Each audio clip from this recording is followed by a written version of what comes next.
어머나, 이게 대체 무슨 일이라? 순자는 허둥지둥 옷을 갈아입고 밖으로 뛰쳐나갔다. 이 집에 산 지 30년이 넘었지만 이런 광경은 한 번도 본 적 없었다. 무너진 담장 너머로 흙탕물이 소용돌이 치며 밀려 들어오고 있었다. 그리고 그 물속에서 무언가 꼼지락거리며 움직이는 것이 보였다. 저게 뭐지? 대체 뭘까? 순자는 조심스럽게 다가가 보았다. 흙탕물 속에 작은 생명체가 몸을 웅크리고 있었다. 새하얀 털을 가진 진돗개 강아지가 지친 기색으로 몸을 떨고 있었다.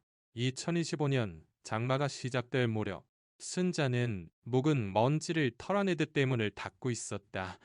네 30년간 비바람을 견뎌온 나무 대문은 곳곳에 상처가 새겨져 있었지만 순자는 매년 이맘때가 되면 정성껏 이 문을 닦았다. 그때 내가 이 문만 열어뒀더라면, 아니면 따뜻한 말 한마디라도 건넸더라면. 순자의 입술에서 한숨이 새어나왔다. 1995년 여름, 당시 중학교 2학년이었던 딸 서리와 대판 싸운 뒤 그녀는 이 문을 굳게 닫았고, 서리는 두 번 다시 돌아오지 않았다. 그날의 기억은 지금도 선명하다. 안정적으로 딸을 몰아세우자 만나 눈에 눈물을 가득 담은 채 집을 뛰쳐나갔다. 엄마는 몰라. 다신 안 돌아올 거니까. 그것이 딸의 마지막 말이었다. 그날 밤 딸이 셀 때까지 대문 앞에서 기다렸지만 서리는 돌아오지 않았다. 며칠이 지나고 몇 달이 지나고 몇 년이 흘러도 딸의 행방은 알 수 없었다. 순자는 걸레를 짜며 뜰 한쪽으로 시선을 돌렸다. 그곳에는 30년 동안 그대로 놓여있는 서리의 신발 한 켤레가 있었다. 깃바른 하얀 운동화는 신발끈도 다 해져 있었지만 순자는 한 번도 그것을 치울 생각을 하지 않았다. 서리가 돌아왔을 때 신을 신발이 없으면 안 되니까 순자는 매일 아침 그 신발의 먼지를 정성껏 털어주고 네가 오면 젖지 않도록 처마 밑으로 옮겨주었다. 이웃 사람들은 순자를 안타까운 눈으로 쳐다보았다. 서리가 집을 나간 지 5년 후 남편이 갑자기 세상을 떠나고 순자는 홀로 딸을 기다렸다. 이따금 마을 사람들이 서리의 소식을 묻기도 했지만 순자는 조용히 고개를 저을 뿐이었다. 전면은가는 경찰에 신고도 하고 친척들에게 연락도 했지만 아무런 단서도 없었대. 세월이 흐르면서 주변 사람들은 서리가 이제 이 세상에 없을지도 모른다고 조심스럽게 말했지만 순자는 결코 그 말을 받아들이려 하지 않았다. 서리는 살아있어요. 엄마인 저는 알 수 있어요. 순자는 늘 그렇게 말했다. 특별한 근거는 없었지만 엄마의 직감이라는 것이 분명히 있다고 믿었다. 만약 서리가 정말 죽었다면 자신이 모를 리가 없다고 생각했다. 오늘도 또다시 빗방울이 창문을 두드리기 시작했다. 서리가 집을 뛰쳐나간 날도 이런 비 오는 날이었기 때문일까. 순자는 비가 오면 유독 잠을 이루지 못했다. 빗소리를 들으면 그날의 기억이 되살아났다. 감정적으로 소리치던 자신의 목소리, 눈을 거칠게 닫고 뛰쳐나가던 서리의 뒷모습, 그리고 그 뒤에 이어진 기나긴 침묵. 순자는 그날의 일을 셀 수 없이 후회했다. 기가가 늦은 것을 나무랐던가, 친구가 안 뒤에 간섭했던가, 엄부하지 않는다고 잔소리했던가. 그것들은 모두 딸을 걱정하는 부모의 마음에서 나온 것이었지만 서리에게는 분명 전해지지 않았을 것이다. 그때 조금만 더 참을걸? 서리 마음을 좀 더 알아줬더라면. 순자는 그런 자책의 말을 중얼거리며 마당을 쓸었다. 내 30년이라는 세월이 흘렀지만 후회는 조금도 옅어지지 않았다. 오히려 나이를 먹을수록 달에 대한 그리움은 깊어만 갔다. 순자의 생활은 늘 똑같았다. 이른 아침에 일어나 마당을 쓸고 아이 신발을 정돈하고 온종일 집안일을 했다. 밤이 되면 대문 앞에 앉아 마을 뒤를 하염없이 바라보았다. 마음은 늘 희망과 기다림으로 가득 차 있었다. 옆집에 사는 김씨 아저씨가 울타리 너머로 말을 걸어왔다. 순다씨, 오늘 비가 많이 오네. 괜찮아요? 예, 괜찮아요. 고맙습니다. 김씨 아저씨는 예승대의 무뚝뚝한 남자였지만, 순자의 사정을 누구보다 잘 이해해 주었다. 서리가 사라진 후 순자가 살아온 모습을 줄곧 지켜봐 왔기 때문이다. 아, 때로는 말없이 반찬을 가져다 주기도 하고, 아, 집수리가 필요할 때는 도와주기도 했다. 손자씨, 너무 자책하지 말아요. 설이도 이제 어른인데 어디선가 자기 인생 잘 살고 있겠지. 김씨 아저씨는 가끔 그런 위로의 말을 건넸지만 그럴 때마다 순자는 복잡한 표정을 지었다. 설이가 어디선가 잘 지내기를 바라면서도 왜 한 번도 연락을 주지 않는지 이해할 수 없었다. 빗줄기가 굵어지자 순자는 서둘러 마당을 정리했다. 그러나 멀리서 찬등소리가 들리고 갑자기 바람이 거세게 불기 시작했다. 나뭇가지가 흔들리고 마당에 화분이 쓰러질 것 같았다. 이 상황에 일기예보에서는 이렇게 험악해진다고 안 했는데. 순자는 황급히 집 안으로 들어갔다. 창밖을 보니 마당에는 벌써 빗물이 고이기 시작했다. 이 집에 30년을 살았지만 이렇게 갑자기 날씨가 변하는 것은 처음이었다. 밤이 깊어질수록 비는 더욱 거세졌다. 순자는 창밖을 내다보며 불안감을 감추지 못했다. 마을 뒷산에서 흘러내리는 물소리가 점점 커지고 있었다. 내일 아침이면 마당이 어떻게 되어 있을까? 서리의 신발이 걱정되었다. 순자는 옷 위에 비옷을 걸치고 마당으로 나갔다. 네 신발이 젖지 않도록 집 안으로 들여놓았다. 30년간 한 번도 집 안에 들인 적 없는 신발이었지만 오늘만큼은 어쩔 수 없었다. 오늘 밤 비 때문에 잠을 이루지 못했다.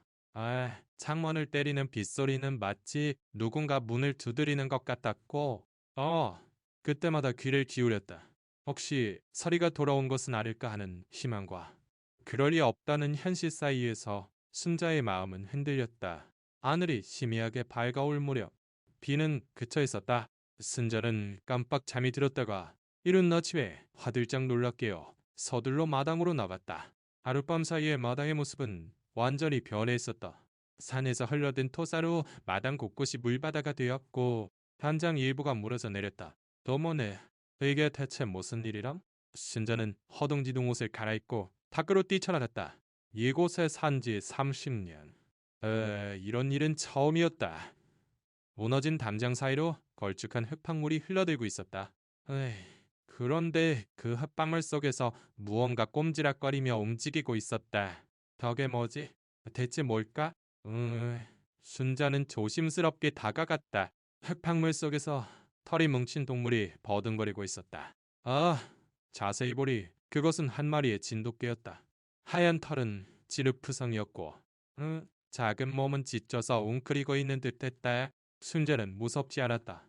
어릴 때부터 동물을 키워왔기에 개를 무서워할 이유가 없었다. 오히려 이 작은 생명체가 가여웠다. 오중 무서웠을까? 넌 순자는 집에서 큰 수건을 가져와 강아지를 조심스럽게 감쌌다. 강아지는 처음에는 경계했지만 순자의 따뜻한 손길에 덫에 얌전히 안겼다. 내 순자는 강아지를 뒷마당의 수도가로 데려가 정성껏 몸을 씻겨주었다. 차갑겠지만 조금만 참으렴.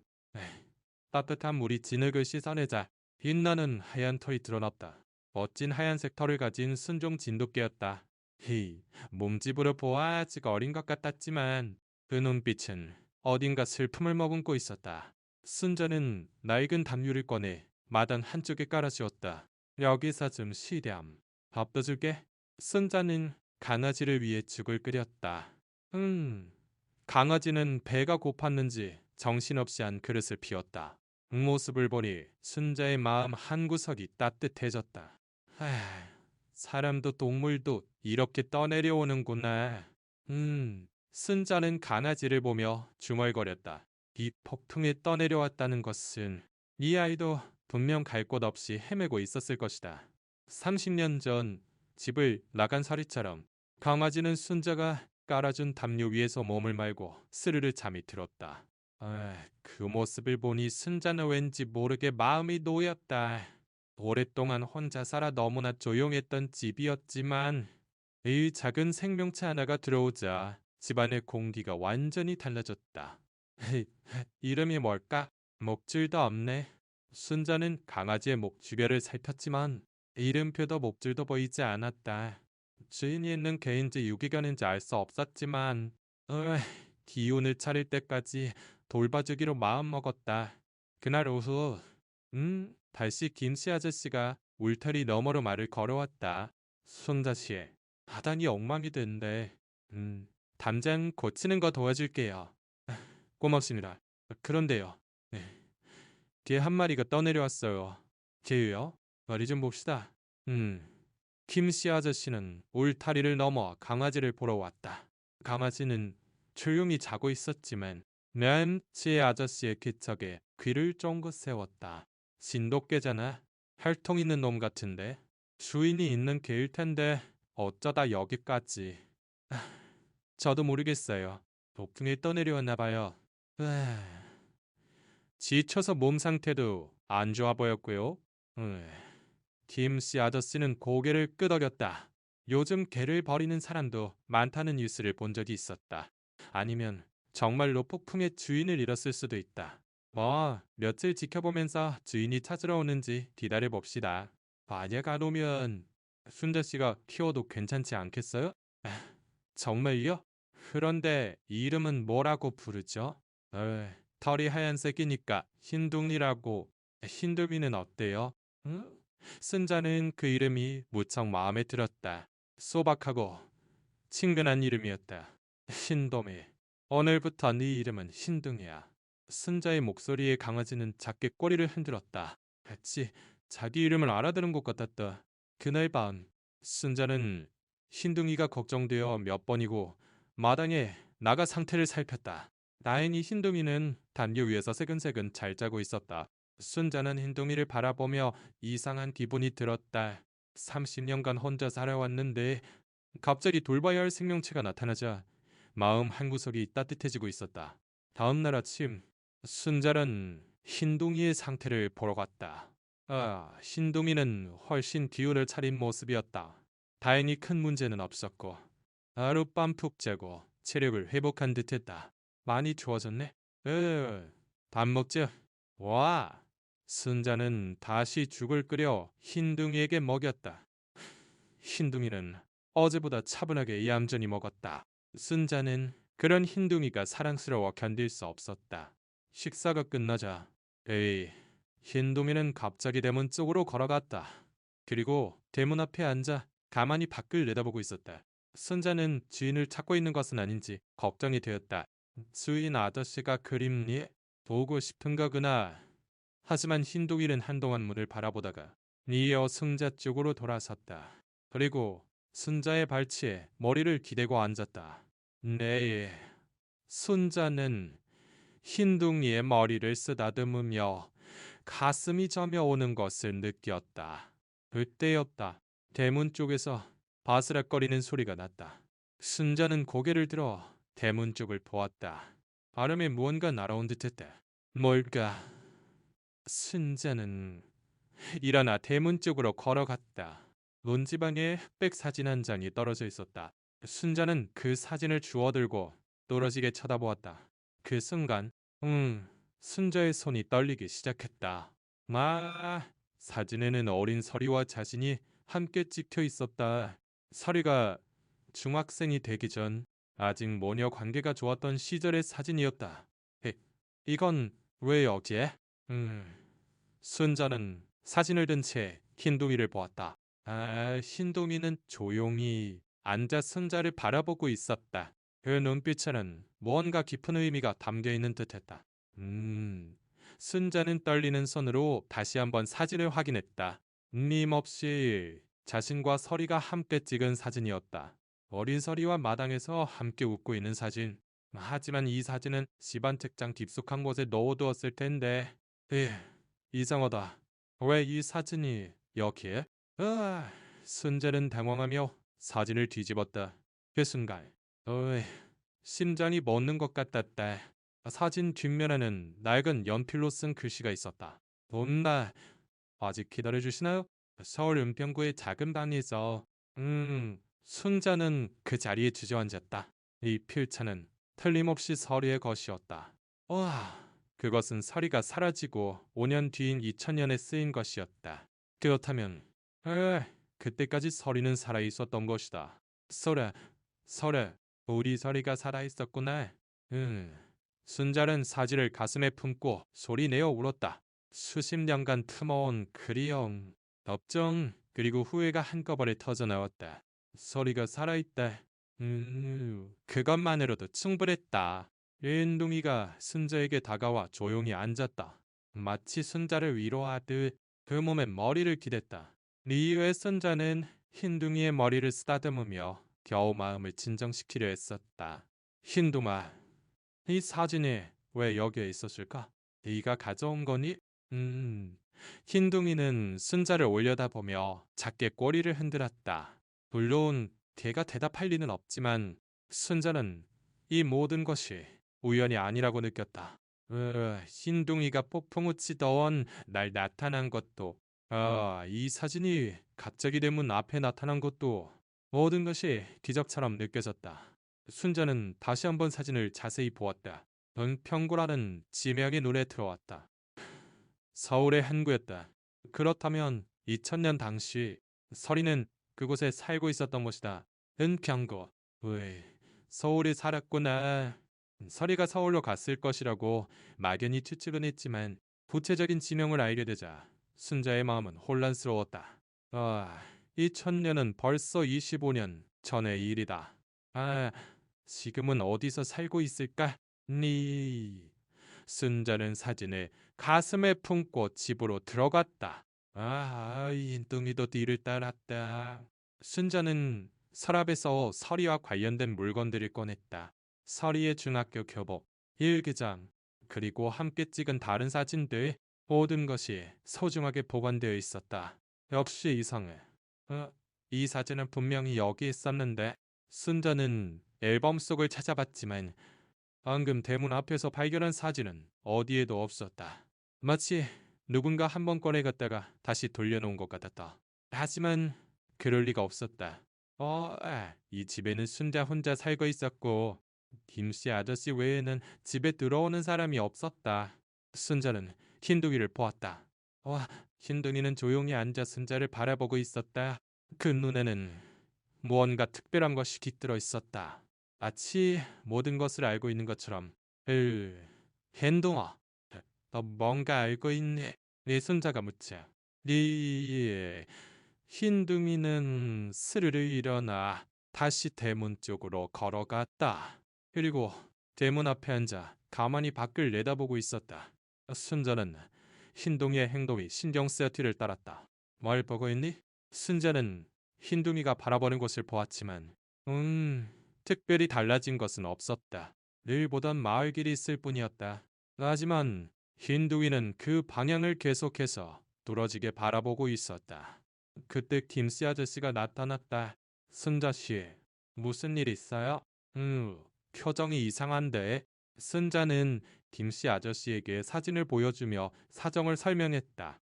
김씨 아저씨는 사진을 받아들고 뒷면의 글씨를 읽었다. 정말 설이 글씨 맞아요? 네. 틀림없어요. 이 글씨는 잊을 수가 없어요. 김씨 아저씨는 고개를 끄덕였다. 그도 서리를 잘 기억하고 있었다. 어리자 서리는 김씨 아저씨네 집에도 자주 놀러 왔었기 때문이다. 그럼 2000년까지는 살아있었다는 거네. 그런데 이 사진이 어떻게 여기에 나타난 거지? 그게 저도 모르겠어요. 어젯밤 폭풍이 지나간 뒤에 갑자기 대문 앞에 떨어져 있었어요. 김씨 아저씨는 흰둥이에게 시선을 돌렸다. 흰둥이는 여전히 대문 앞에 앉아 한 곳을 응시하고 있었다. 혹시 걔가 물어온 거 아닐까? 너도 그렇게 생각했는데 그런 일이 가능할까요? 김씨 아저씨는 잠시 생각에 잠겼다. 개라는 동물은 인간이 생각하는 것보다 훨씬 영리하다. 특히 진돗개는 주인에 대한 절대적인 충성심과 뛰어난 귀소 본능으로 유명하다. 잘은 모르겠지만 이 개는 뭔가 특별해. 더 집단 갑자기 나타난 것도 그렇고, 이렇게 한 곳을 뚫어지게 쳐다보는 것도, 순자는 김씨 아저씨의 말에 고개를 끄덕였다. 마마띠 그렇게 생각하고 있었다. 신둥이의 행동은 보통 개와는 달랐다. 그때 흰둥이가 갑자기 일어나더니 문 밖으로 나가려 했다. 순자는 놀라 흰둥이를 제지했다. 어디 가려고? 위험해. 하지만 흰둥이는 계속해서 밖으로 나가려 했다. 마치 어디 가야 할 곳이 있는 것처럼. 잠시 망설임 끝에 순자는 흰둥이에게 긴 목줄을 맸다. 그래, 같이 가자. 너 혼자는 안 돼. 흰둥이는 순자가 따라오는 것을 확인하고는 천천히 걷기 시작했다. 마을 뒤편에 있는 작은 길로 향했다. 순자는 말없이 흰둥이를 따라갔다. 어디로 가는 걸까? 무엇을 찾고 있는 걸까? 흰둥이는 대답 없이 그저 앞으로 나아갈 뿐이었다. 순자는 불안한 마음으로 흰둥이의 뒤를 쫓았다. 흰둥이가 자신의 주인을 찾고 있는 것인지 아니면 다른 이유가 있는 것인지 알 수 없었다. 하지만 순자의 마음 한편에는 희미한 희망이 싹트고 있었다. 만약 흰둥이가 정말로 서리와 관련된 무언가를 알고 있다면 서리를 만날 단서를 찾을 수 있을지도 모른다. 흰둥이는 순자를 데리고 마을 뒷산 쪽으로 향했다. 평소에는 잘 다니지 않는 길이었지만 순자는 흰둥이를 믿고 따라갔다. 길은 어젯밤 폭풍으로 집박했고 마른 잎과 나뭇가지가 흩어져 있었다. 조심해, 흰둥아. 걷기 힘들겠다. 맨둥이는 순자의 걸음걸이에 맞춰 천천히 나아갔다. 마치 순자를 배려하는 것 같았다. 얼마쯤 걷자 작은 개울에 도착했다. 평소에는 맑은 물이 흘렀을 개울도 어젯밤 폭풍으로 탁한 급류가 되어 있었다. 흰둥이는 개울과 바위 틈에 코를 박고 무언가를 찾고 있었다.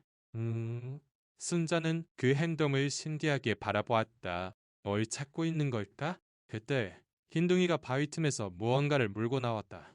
순자는 그것이 무엇인지 보려고 다가갔다.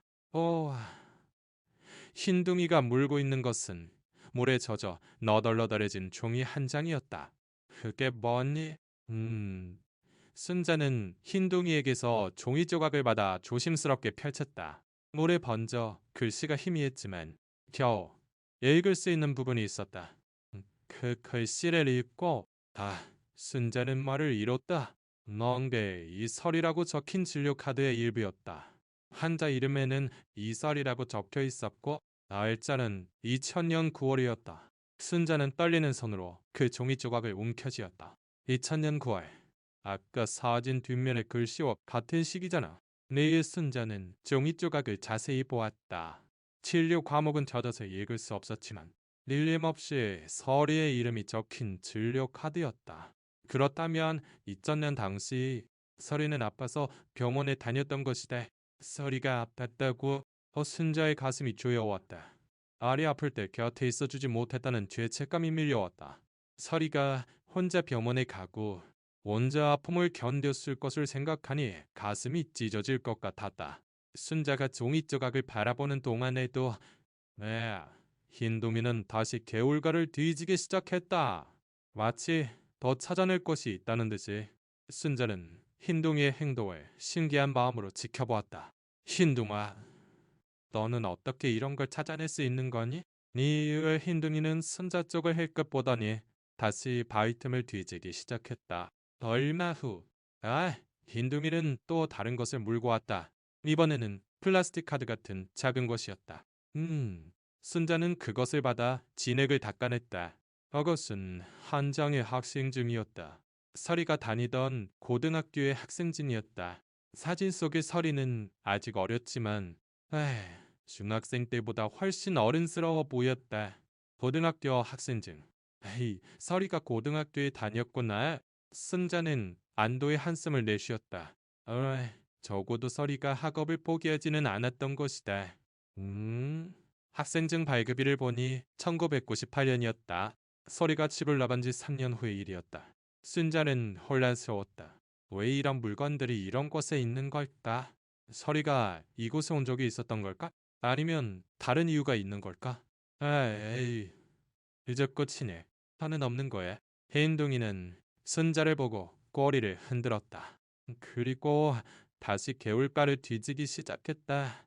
순자는 흰둥이가 무언가를 더 찾아주기를 기대하며 자신도 주변을 살피기 시작했다. 한참을 찾던 순자는 개울가 나무 아래에서 작은 파우치를 발견했다. 비닐봉지에 쌓여 있어서 젖지는 않았다. 순자는 조심스럽게 파우치를 열었다. 안에는 어릴 적 서리의 사진 몇 장과 작은 편지가 들어있었다. 위에는 서리의 글씨로 짧은 문장이 적혀 있었다. 엄마에게 에이, 저 잘 지내요. 걱정하지 마세요. 언젠가 꼭 돌아갈게요. 서리가 순자는 편지를 몇 번이고 다시 읽었다. 그것은 서리의 마음이 전해져 오는 글이었다. 분명 집과 엄마를 그리워하고 있는데 어떤 이유로 돌아오지 못하고 있는 것이다. 왜 그렇게 혼자 고생해야만 했을까? 순자는 편지를 가슴에 품고 소리내어 울었다. 딸이 얼마나 힘든 마음으로 살아왔는지 이제야 알게 되었다. 30년간 그저 기다리기만 했던 자신이 원망스러웠다. 흰둥이가 순자에게 다가와 그 몸의 머리를 기댔다. 헤이, 마치 순자를 위로하는 것 같았다. 순자는 흰둥이의 머리를 쓰다듬으며 겨우 마음을 진정시키려 애썼다. 흰둥아, 고마워. 네가 아니었다면 이런 걸 찾지 못했을 거야. 순자는 찾아낸 물건들을 소중히 파우치에 담았다. 진료 카드, 램세인, 그리고 편지. 모든 것이 서리가 살아있다는 증거였다. 오라오른 길에 순자는 김씨 아저씨네 집에 들렀다. 김씨 아저씨는 순자가 찾아온 물건들을 보고 놀랐다. 이런 게 개울에 있었다고요? 네. 에휴, 흰둥이가 찾아냈어요. 정말 신기해요. 음, 아, 김씨 아저씨는 고개를 끄덕였다. 그도 흰둥이의 행동이 예사롭지 않다고 느끼고 있었다. 오이, 사리가 서울에서 살고 있었다는 소문 혹시 들은 거 없으세요? 순자는 조심스럽게 물었다. 혹시나 해서였다. 아니, 없어요. 그런데 그 개는 마치 순자 씨 대신에 서리의 발자취를 따라가는 것 같구먼. 이외에 순자는 김씨 아저씨의 말에 고개를 끄덕였다. 순자도 그렇게 생각하고 있었다. 흰둥이가 우연히 이 물건들을 찾았다고는 생각하기 어려웠다. 그럼 혹시 흰둥이가 설이랑 무슨 관계가 있는 걸까요? 그럴 수도 있지. 걔는 코가 좋으니까. 혹시 설이 냄새를 기억하고 있는 건지도 몰라. 순자는 더욱 혼란스러워졌다. 하지만 동시에 희망도 솟아났다. 만약 흰둥이가 정말로 설이와 관계가 있다면 언젠가 설이를 만날 수 있을지도 모른다. 그날 밤 순자는 찾아낸 물건들을 탁자 위에 펼쳐놓고 오랫동안 바라보았다. 그것은 서리의 삶의 흔적이었다. 아주 작은 조각들이었지만 서리가 어떻게 살아왔는지 조금씩 알 수 있었다. 흰둥이는 순자 곁에 누워 조용히 그 모습을 지켜보고 있었다. 그 눈빛은 여전히 무언가 깊은 비밀을 담고 있는 듯했다. 순자는 흰둥이를 바라보며 내일은 또 무슨 일이 일어날까 생각했다. 다음 날 아침, 순자는 평소보다 일찍 눈을 떴다. 어젯밤 찾아낸 물건들 때문에 잠을 설쳤지만 다음 한편으로는 서리에 대한 새로운 단서가 발견될지도 모른다는 기대감이 있었다. 은도미는 이미 일어난 마당에서 순자를 기다리고 있었다. 신동아, 잘 잤니? 오늘도 또 뭐 찾으러 갈까? 신동이는 순자를 보고 꼬리를 흔들었다. 그리고 다시 대문 쪽으로 걸어갔다. 어제와 똑같은 행동이었다. 순자는 흰둥이를 따라 대문으로 향했다. 이번에도 대문 앞에 무언가가 놓여 있었다. 또 다른 흑백 사진이었다. 미희의 순자는 또 다른 서리의 모습을 볼 수 있을지도 모른다는 기대감에 가슴을 부풀리며 사진을 집어들었다. 하지만 사진을 본 순간 순자의 얼굴에서 핏기가 가셨다. 사진에는 남편과 낯선 젊은 여성, 그리고 아이 한 명이 찍혀 있었다. 남편은 분명 순자와 결혼하기 전의 모습이었지만 함께 있는 여성과 아이는 전혀 본 기억이 없었다. 뭐야? 이게 대체 뭐야? 순자는 떨리는 손으로 사진을 뚫어지게 쳐다봤다. 분명 젊은 시절 남편의 모습이었다. 하지만 옆에 여자는 누구지? 그리고 이 아이는? 네 순자의 머릿속은 하얘졌다. 남편에게 내가 모르는 과거가 있었다는 말인가? 다른 여자와의 사이의 아이가? 아니야. 그럴 리 없어. 순자는 고개를 저으며 사진을 뒤집었다. 뒷면에는 희미한 연필 글씨가 있었다. 1994년 8월 산사태 벚꽃 봉사활동 기념. 에, 글씨를 읽고 순자는 안도의 한숨을 내쉬었다. 봉사활동 단체 사진이었던 것이다. 생전에 남편이 산사태가 난 지역의 봉사활동을 갔던 기억이 떠올랐다. 이것은 그때 함께 활동했던 봉사활동 동료들과의 기념사진이었다. 왜? 그랬구나. 봉사활동 사진이었어. 음... 하지만 승자는 여전히 불안한 마음을 지울 수 없었다. 이런 사진이 갑자기 나타난 걸까? 그리고 이 사진도 흰둥이가 가져온 걸까? 승자는 흰둥이를 보았다. 흰둥이는 조용히 앉아 승자를 바라보고 있었다. 그 눈에는 미안함과 걱정이 뒤섞여 있는 듯했다. 승자는 갑자기 소리내어 울음을 터뜨렸다. 봉사활동 사진이라는 것을 알고 안심한 한편 여러 감정이 복잡하게 얽혀 있었다. 왜 나는 그때 아무것도 몰랐을까? 그 아이가 사라져도 그 사람이 세상을 떠나도 그저 기다리기만 했던 걸까? 순자는 자신의 30년 인생을 돌아보며 후회했다. 설이가 사라졌을 때도 남편이 세상을 떠났을 때도 늘 수동적으로 기다리기만 했다. 스스로 적극적으로 찾거나 노력하지 못했던 자신을 탓했다. 남편이 봉사활동을 갔을 때조차 순자는 별 관심이 없었다. 설이 생각에만 빠져 있었다.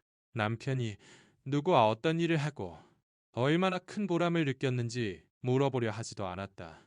그 사람도 나에게 이야기하고 싶었을지 모르는데 순자는 사진을 원래 자리에 돌려놓지 않았다. 대신 사진을 가슴에 품고 그 자리에 주저앉아 울었다. 30년간 쌓은 감정이 한꺼번에 폭발했다. 신동이가 순자에게 다가와 조용히 옆에 누웠다. 그리고 순자의 다리에 머리를 기댔다. 마치 순자의 아픔을 나누고 싶은 것처럼. 신동아, 너는 나보다 훨씬 용감하구나. 이렇게 찾아서 가져다 주다니. 순자는 신동이의 머리를 쓰다듬으며 말했다. 신동이는 자신보다 훨씬 적극적이었다. 무언가를 찾아 계속해서 나아가는 것을 멈추지 않았다. 난담할 온디? 순자는 마음을 가라앉혔다. 이제 와서 후회해도 소용없다. 중요한 것은 앞으로 어떻게 하느냐이다. 서리는 어디에 있을까? 순자는 지금까지 찾아낸 물건들을 생각했다.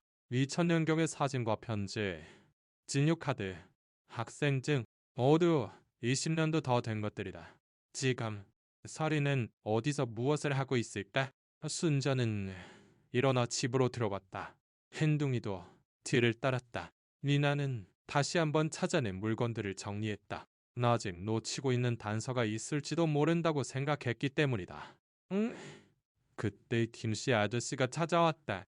송다씨, 괜찮아요? 어젯밤에 우는 소리가 들리는 것 같던데? 네, 괜찮아요. 걱정 끼쳐드렸네요. 순자는 새로 발견한 사진을 김씨 아저씨에게 보여주었다. 김씨 아저씨는 사진을 보고 고개를 끄덕였다. 이거 기억나요. 남편분이 봉사활동 갔을 때 이야기했었어요. 그러셨어요? 저는 잘 기억이 안 나네요. 그때는 순자씨. 설이 일로 힘들어해서 다른 데 신경 쓸 겨를이 없었겠지. 순자는 김씨 아저씨의 말에 고개를 끄덕였다.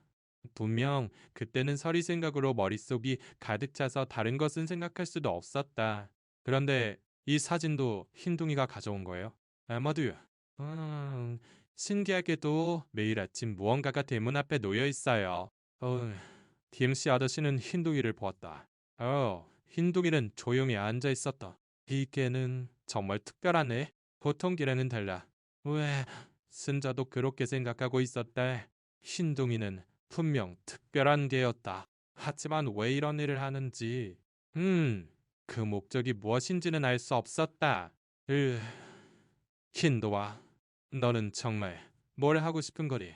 순자가 묻자 흰둥이는 순자를 보고 짧게 막 하고 짖었다. 마치 그 말에 대답한 것 같았다. 그날 밤 순자는 오랫동안 생각에 잠겼다. 서리에 대한 생각, 다음 편에 대한 생각, 그리고 자신의 삶에 대한 자문자다. 모든 것이 복잡하게 얽혀 있었다. 흰둥이는 순자 곁에서 조용히 잠들어 있었다. 순자는 흰둥이를 바라보며 내일은 또 무슨 일이 일어날까 생각했다. 흰둥이가 다음에 가져올 단서는 무엇일까? 순자는 기대와 두려움이 뒤섞인 기분이었다. 더 충격적인 사실이 밝혀질까봐 불안했다.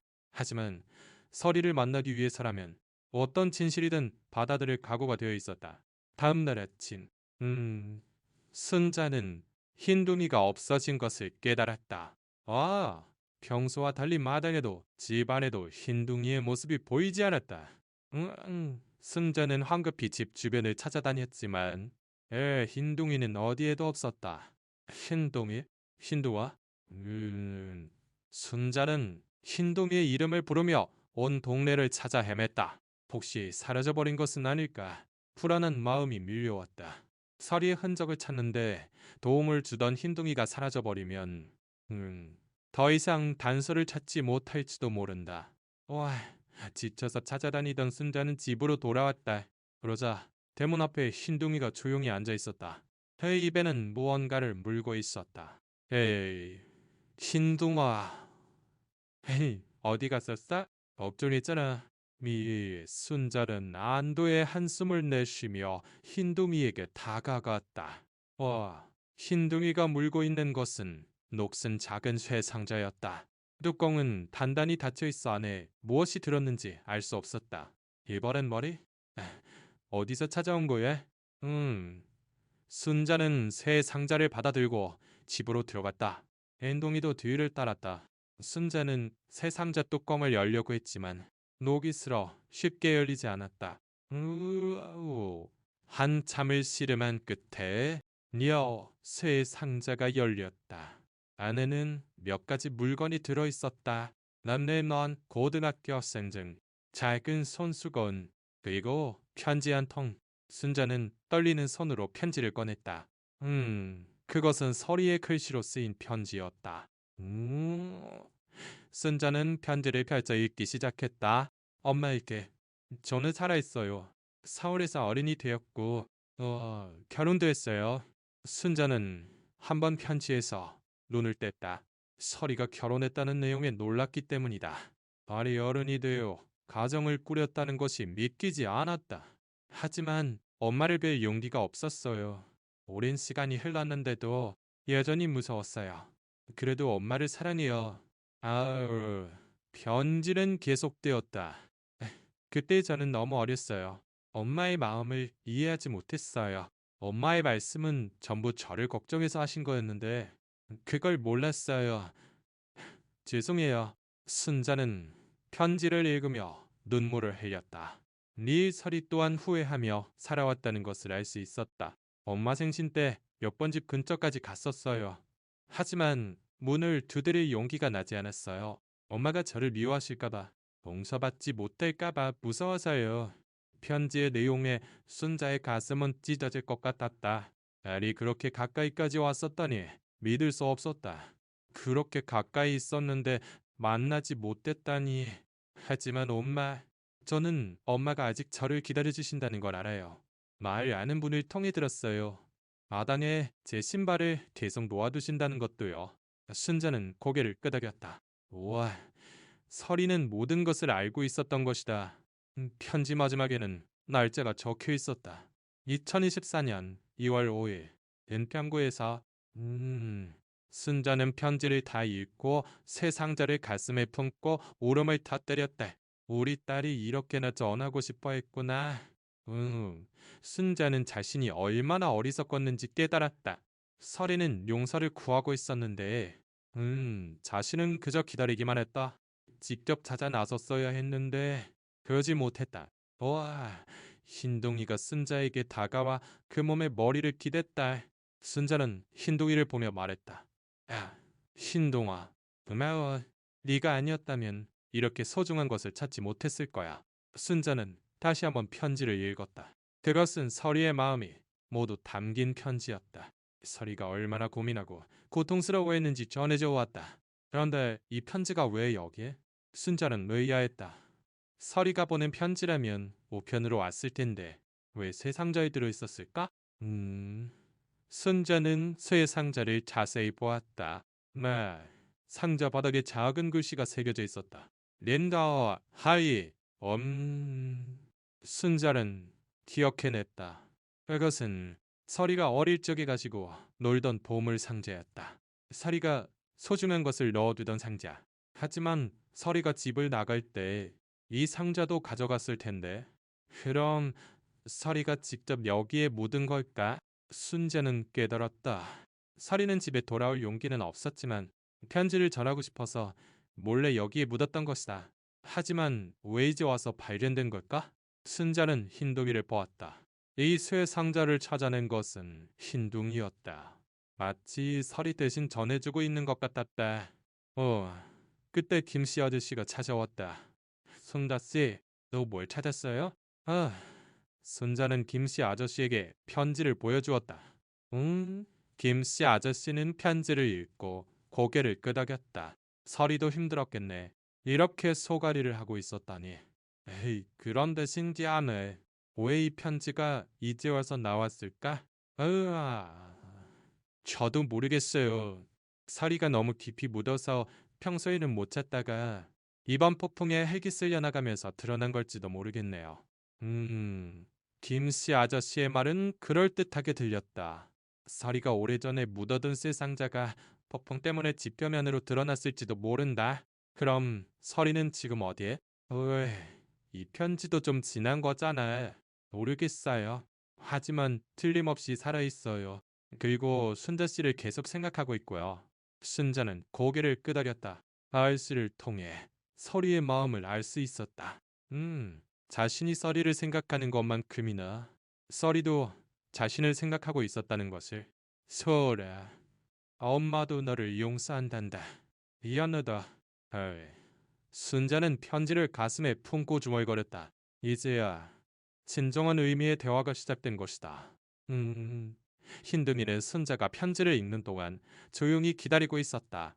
마치 자신의 역할을 다한 것처럼 만족스러운 표정을 짓고 있었다. 순자는 흰둥이에게 감사의 마음을 전했다.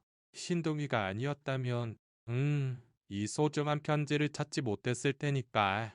며칠 후 또다시 폭우가 쏟아졌다. 순자는 창밖을 내다보며 불안한 마음을 감추지 못했다. 지난번 폭풍 때는 흰둥이가 나타나 서리의 흔적을 찾아주었다. 이번에도 또 무슨 일이 일어날 것 같은 예감이 들었다. 리는 평소와 달리 안절부절 못하며 집안을 서성였다. 아담같이 안으로 오가며 마치 무언가를 기다리는 듯했다. 순자는 흰둥이의 이상한 행동이 걱정스러웠다. 흰둥아, 왜 돼? 무슨 일 있니?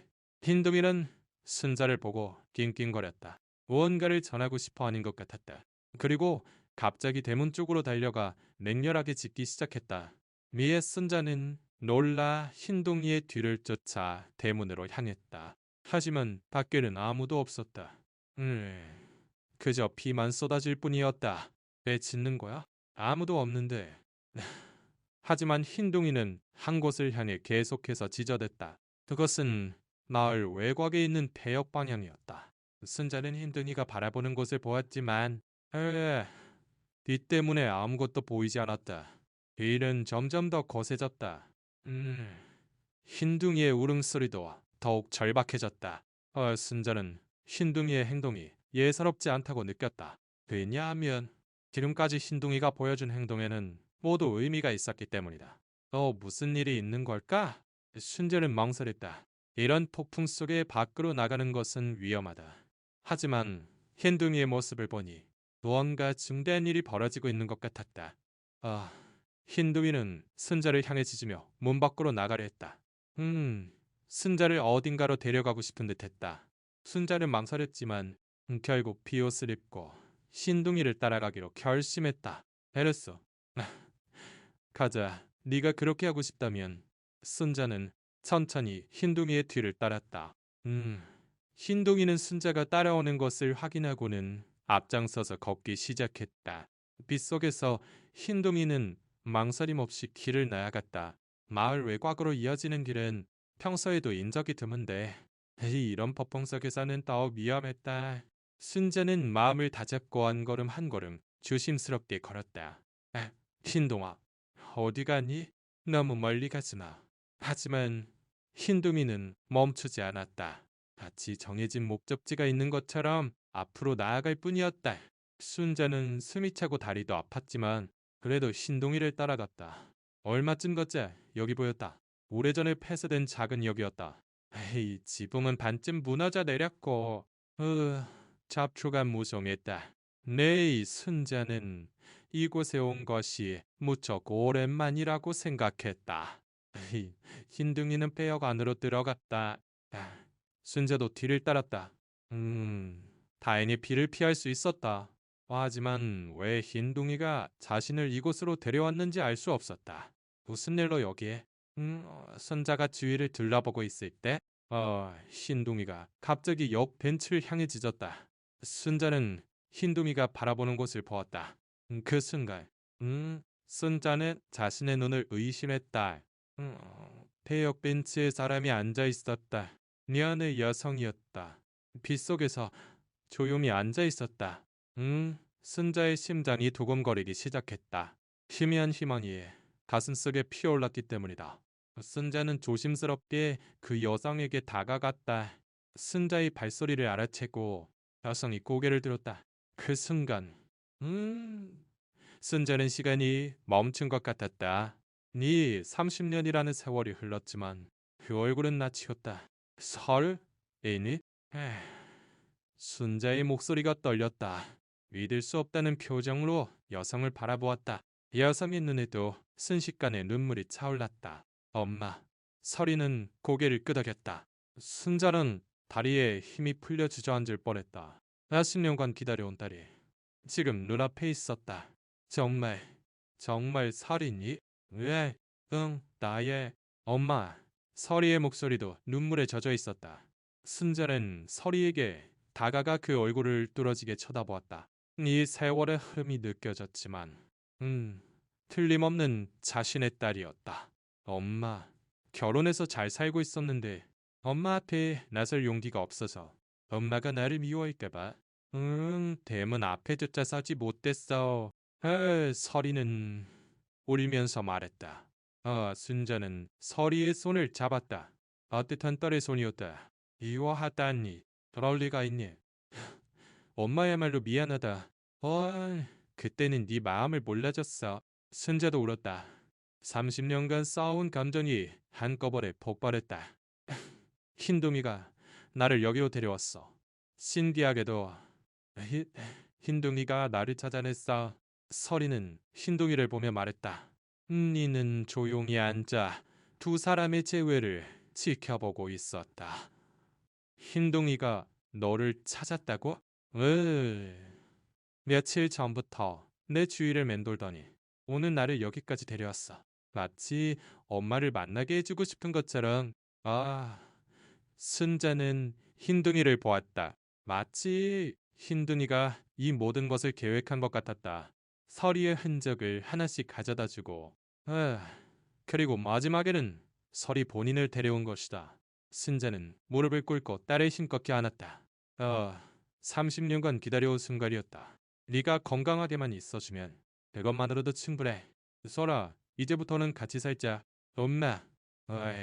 설이도 순자를 힘껏 껴안았다. 빗소리 속에서 30년 만에 재회한 모녀. 흰둥이는 조용히 그 모습을 지켜보며 꼬리를 흔들고 있었다. 태역 안에서 두 사람의 눈물의 대화는 계속되었다. 30년간 하지 못했던 이야기들이 본물처럼 터져 나왔다. 순자의 마음은 딸이 돌아왔다는 기쁨으로 가득 찼다. 해역에서의 7회호. 순자와 설이는 집으로 향했다. 30년 만에 함께 걷는 길이었다. 비가 내렸지만 두 사람의 마음은 따뜻했다. 흰둥이가 앞장서서 걸어갔다. 집에 도착하자 순자는 설이를 거실로 안내했다. 설이는 조심스럽게 집안을 둘러보았다. 만일 30년 전과 거의 변한 것이 없었다. 어릴 적 자신의 사진도 그대로 걸려 있었다. 엄마, 집이 하나도 안 변했네. 너를 기다리며 살았으니까. 아, 네 방도 그대로 있단다. 왜? 순자는 서리에게 그녀의 방을 보여주었다. 닌단나, 지하의 체에, 세응, 침대, 옷장, 모든 것이 그대로였다. 서리는 눈물을 글썽이며 방을 둘러보았다. 없네. 아, 정말 죄송해요. 얼마나 외로우셨어요? 아, 이제 괜찮아. 이가 돌아왔잖니. 음. 순자는 서리에게 따뜻한 차를 내주었다. 두 사람은 거실에 앉아 30년간의 이야기를 시작했다. 어떻게 지냈니? 처음엔 정말 힘들었어. 서울에서 아르바이트 하면서 고등학교 다니고, 야간 대학도 다녔어. 어, 결혼한 지는 벌써 10년 됐어. 음, 서리는 자신의 삶을 하나씩 털어놓았다. 순자는 딸이 혼자 그런 고생을 겪어왔다는 것이 안쓰러우면서도 미안한 마음으로 가득 찼다. 나이도 있어. 아들이야. 당신을 닮아서 마음이 참 착한 아이야. 아, 그 말에 순자는 자신이 할머니가 되었다는 사실에 놀랐다. 동시에 손주를 보고 싶다는 마음이 솟아올랐다. 그런데 왜 지금까지 연락 한 번 안 했니? 엄마가 얼마나 걱정했는데. 처음에는 화가 나서 와, 다시는 안 돌아온다고 생각했어. 그런데 시간이 지나니까 부끄러워지더라. 무슨 얼굴로 엄마를 봐야 할지 모르겠더라고. 서리는 솔직하게 자신의 마음을 털어놓았다. 엄마 생신 때 몇 번 집 근처까지 왔었어. 하지만 용기가 안 나더라고. 엄마한테 용서받지 못할까봐. 애용받고 있을까봐.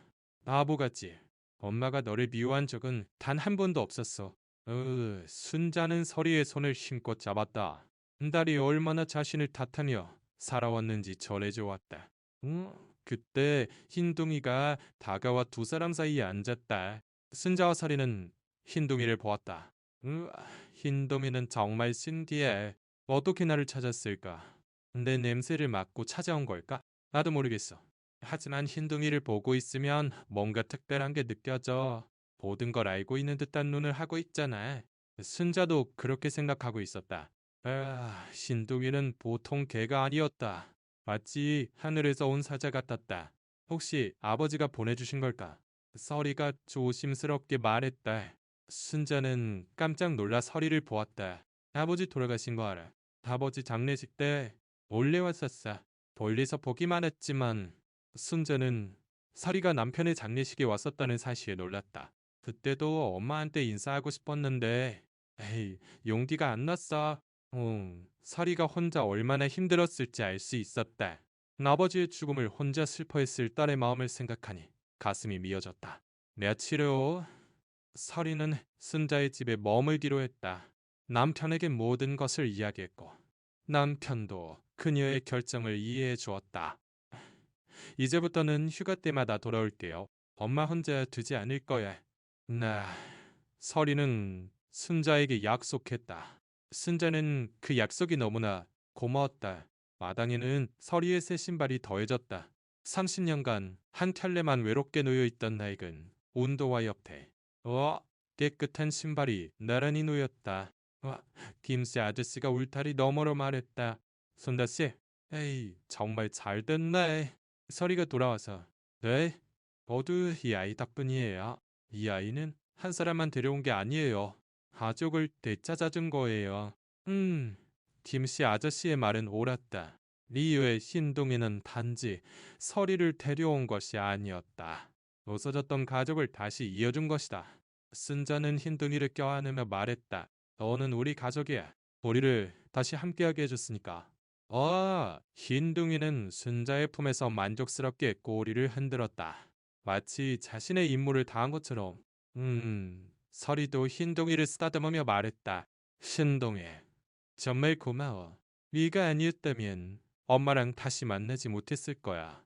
그날 저녁, 메순자와 서리는 함께 저녁 식사를 준비했다. 30년 만에 모녀가 함께하는 식사였다. 인동이는 식탁 밑에서 조용히 그 모습을 지켜보고 있었다. 엄마, 너희 아들 데려와도 돼? 할머니한테 소개해주고 싶어. 그럼 물론이지. 어서 손주 얼굴 보고 싶구나.